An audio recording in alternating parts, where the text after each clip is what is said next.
What's the hardest thing about writing? Well, it's getting started. Maybe you're having a hard time coming up with a story idea, or you're stuck on where to take your story next. If you want a way into a story or a way through, I have 9 story starters to help you. This free PDF is full of story seeds and prompts to get you going. To download your 9 story starters, go to nancypanuccio.com/start.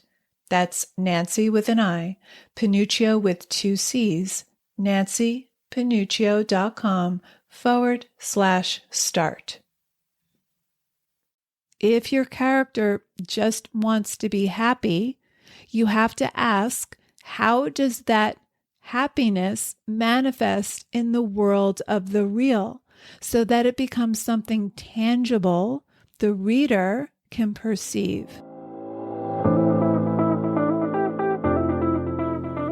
Writer Unleashed is for you, a writer who has a story you want to bring onto the page and into the hearts and minds of readers. I'm Nancy Panuccio, writer, editor, and writing coach. And each week, we'll explore techniques, mindsets, and inspiration for writing stories readers can't put down. Thanks for spending some time with me today. Now let's begin.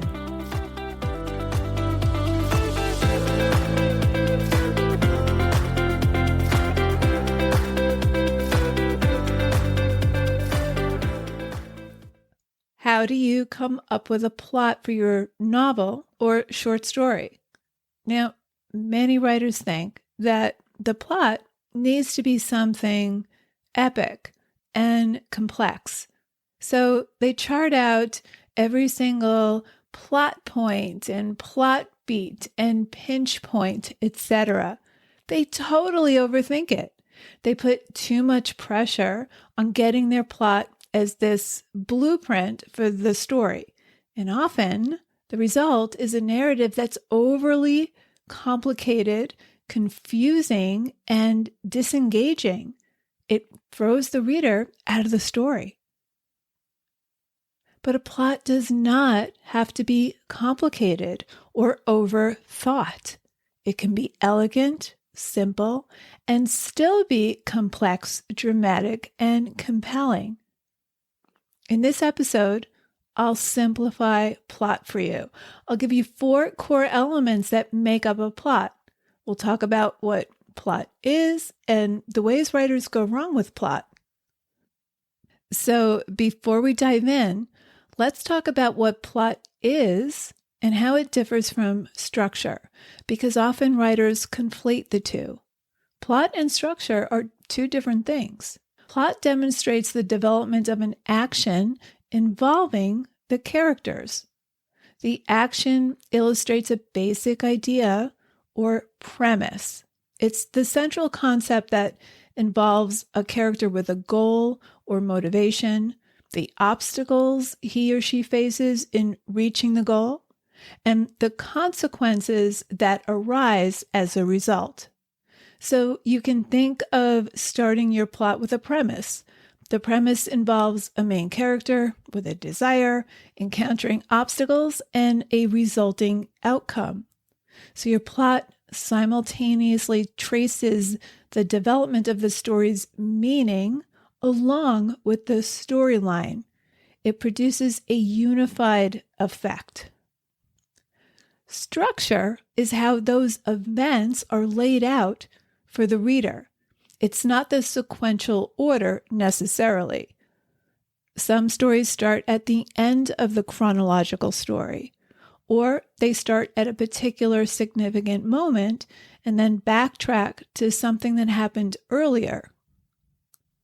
So plot is what happens, and it involves several elements. It's the main storyline, the main action. It's not backstory or flashback.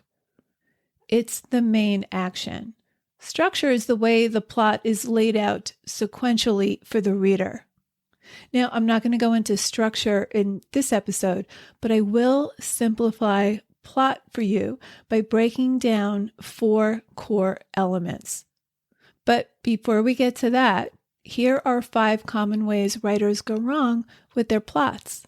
Number 1, it's overcomplicated. A lot of writers think they have to create this convoluted or excessively complex plot in order for it to be interesting, to engage the reader. But when this happens, the readers become confused and overwhelmed, and it throws them out of the story. Mistake number 2 is a lack of meaningful conflict. So the writer doesn't introduce or sustain meaningful conflict. And without conflict, the story lacks the tension that keeps readers fully engaged. Number 3, it's too predictable. This happens when you follow cliched or off-the-shelf plot lines. And when you do that, the readers can lose interest because they anticipate every twist and turn. Mistake number 4 is unmotivated characters. So characters act without clear motives, and that leads to actions that feel contrived or unconvincing. And mistake number 5, unearned resolutions. Conflicts are resolved too easily or without build-up. This is dissatisfying to read because the resolutions lack emotional or any logical weight. So now that we know the difference between plot and structure and the ways that stories go awry with plot, here are 4 core elements to simplify the construction of plot. Element number 1, the main story goal. This is what your character wants to achieve by the end of the story. And this always starts with a desire. The desire may be abstract. Let's say the character wants happiness or wants true love. Maybe she just wants to make peace with the past. The protagonist might want to avoid something or stop something, but the desire, the want, will manifest in something concrete. Now, not all characters come into a story with a clear goal. For example, I was watching the movie The Impossible last night based on the real-life experience of a family that survived the 2004 tsunami in Thailand. Now, the family doesn't come into the story with any burning goal other than wanting a beautiful Christmas vacation on this resort. And the first several minutes of the film show how idyllic the vacation resort is. It introduces us to the family. We learn that Maria, the mom, is a doctor, although not practicing at this point. She's raising 3 boys. We also learn about the 3 boys, in particular, the oldest boy, Lucas. And we see how close and happy this family is. And then right at the 15-minute mark, after setting up the relationships, establishing how happy and close they are, and the different personalities between the 3 brothers, the tsunami hits. This is the inciting incident that gives rise to the character's desires to survive and ultimately be reunited as a family. So your protagonist's desire might be to avoid something or to keep the status quo, but something happens by the end of Act 1 that ignites your character into action. They have no choice but to act. The desire becomes a concrete goal, and in this case, the goal is, number 1, to stay alive, to survive not just the initial disaster, but to survive the aftermath. So Maria thinks that her husband and 2 younger sons have perished, but she manages to find her oldest son, Lucas, in the swirling waters. And her goal is first to survive the tsunami and then later to stay alive so that her son isn't all alone in the world. Because at this point, she believes her husband and two younger sons have not survived the tsunami. The inciting incident, of course, is the tsunami. It's beyond their control. And this gives rise to a concrete and urgent goal. The goal makes the desire tangible and measurable. The reader needs something concrete and measurable so that they know whether your character achieves it or not by the end of the story. And that will keep them invested in the story and invested in your character's plight. So if your character just wants to be happy, you have to ask, how does that happiness manifest in the world of the real so that it becomes something tangible the reader can perceive? Now, the desire does not need to be grand. It doesn't have to be as intense as surviving a tsunami. It's your protagonist's passionate relationship with the desire that matters. Sometimes a character wants to avoid something or keep the status quo. Something happens that throws your character off balance, this inciting incident, and his or her desire is to then restore equilibrium. So it must matter deeply to your character. But you'll still want to bring that desire into the world of the real. It doesn't have to be life or death, but it should feel like a matter of life or death to your character. Whatever the want, it should matter intensely to your protagonist. So number one, the main story goal. What does your character want to get by the end of the story? Okay, on to element number two, opposition. In every compelling story, there are antagonistic forces. This could be a person or a group of people.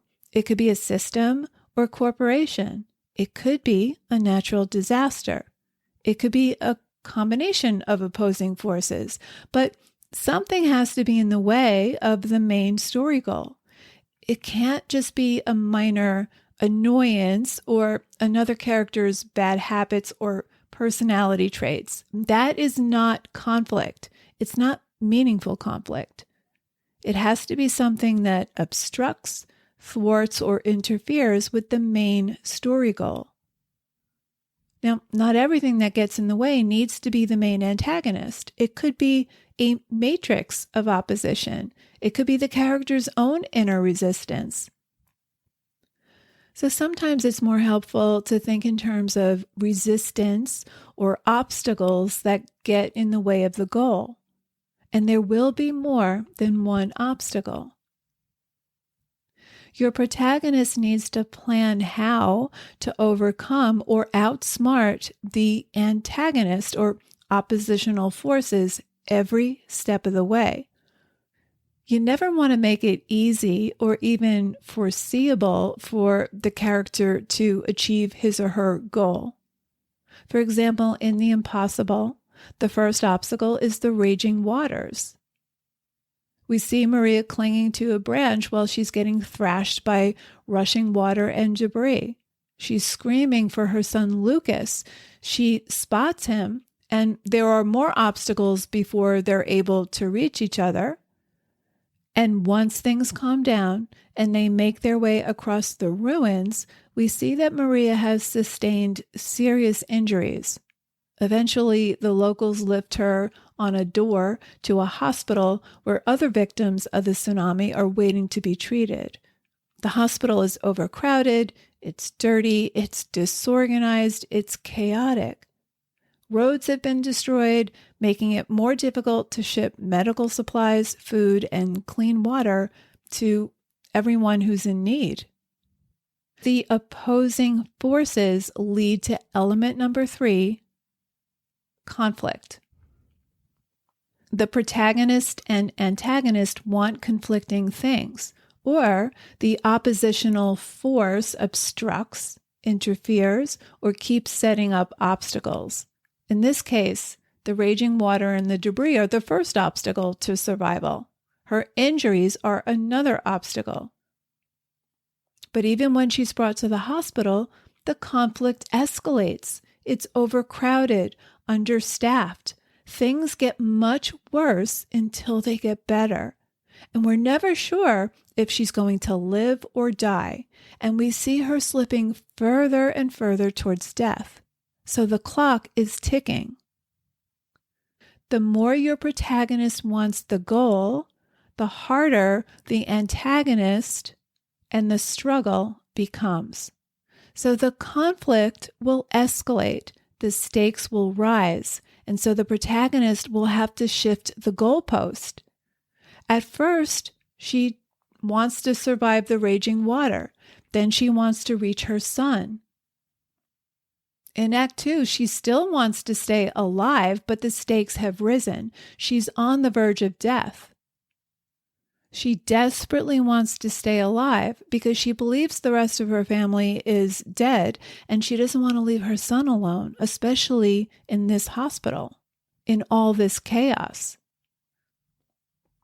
Now, the conflict, the obstacles, have to be relevant to the main goal, meaning they should impact what happens next. You never just want to put in filler for the sake of creating conflict. You want meaningful conflict. The obstacles should be impeding the main story goal. Every scene is a reconstruction of the main goal versus the conflict. For example, when Maria first arrives to the hospital, she's put on a bed and then left to wait. Now, remember, she's a doctor. She knows she's in trouble and that she could very well die here. And she asks her son to go through the cabinets by her bedside in search of antibiotics. But they're not labeled in English, and so Lucas doesn't know what to look for. So the stakes are rising, and as the stakes rise, the opposition keeps getting in the way. In this case, the after effects of the tsunami. So your protagonist will become more and more desperate and will take bigger and bigger measures to get it, because the obstacles will become bigger and bigger. It will push your main character to do things they wouldn't normally do. It instigates change. Now, midway through the story, we learn that Maria's husband, Henry, is alive, and he has his 2 younger sons with him.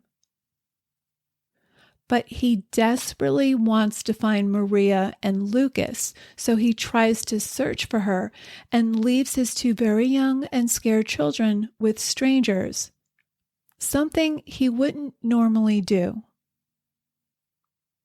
Now, they're all reunited eventually, but talk about escalating stakes. So things will escalate and reach a fever point before anything is resolved. So conflict is meaningful when it impedes the goal. It leads to progressive complications. And that leads me to core plot element number 4, consequences. Every action in your story has a consequence. For example, when Maria is at the pool with her family, at the beginning of the story, the family's in the water, father and 3 sons, and she's reading on a lounge chair. A page from her book blows away, and she goes to fetch it in front of a glass wall. What we learn later through flashback is that when the tsunami hit, she crashed through the glass, and this is what causes her near-death injuries. Consequences, cause and effect, refers to a specific and observable outcome of what happened earlier. Characters make decisions both big and small, and those decisions lead to an outcome. So think of the goal and the consequences as counteracting each other, the same way your protagonist and antagonist counteract one another. If Maria dies, Lucas will be alone in the hospital. In fact, there's a point when they mistake his mother for someone else who's died and put Lucas in a crowded room with other orphans. And at this point, we're fearing the worst.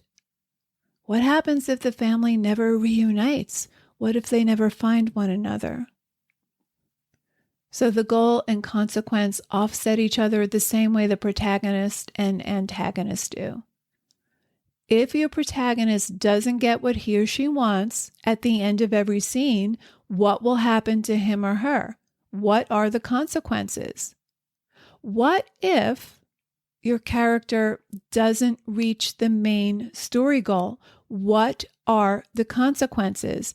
What are the stakes? What do your characters stand to lose? What hangs in the balance?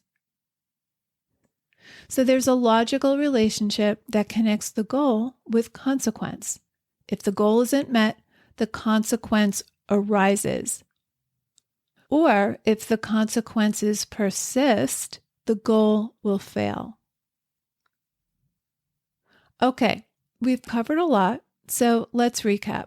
We talked about the 5 most common mistakes writers make with plot. Number 1, an overcomplicated plot. Number 2, a lack of meaningful and sustained conflict. Number 3, predictability. Number 4, characters acting without clear motives. And number 5, resolving conflicts too easily or without build-up. We talked about plot being the series of events that simultaneously traces the development of the story's meaning along with the storyline, so it creates a unified effect. The 4 core plot elements are, number 1, the main story goal. Desire should manifest in something concrete and measurable. Number 2, opposition. Number 3, conflict. And number 4, consequences. I hope this helps simplify plot for you. I don't recommend getting bogged down with plot beats and pinch points and all of that. That can lead to a very predictable paint-by-numbers story. And when you overcomplicate your plot, you tend to throw in a lot of unnecessary details and ingredients that muddle it up for your reader. These 4 elements can help you build an elegant plot and leave plenty of room for complexity, complication, and depth. So there you have it. Thanks for hanging out with me today. And if you know any writers who need some support in their writing, please share this episode or the Writer Unleashed podcast in general. And if you love what you're listening to, subscribe on your favorite listening platform and please leave me a review. Reading how this podcast impacts your writing truly lights me up and helps me create topics for the show. Till next time, keep writing, and I'll talk to you soon.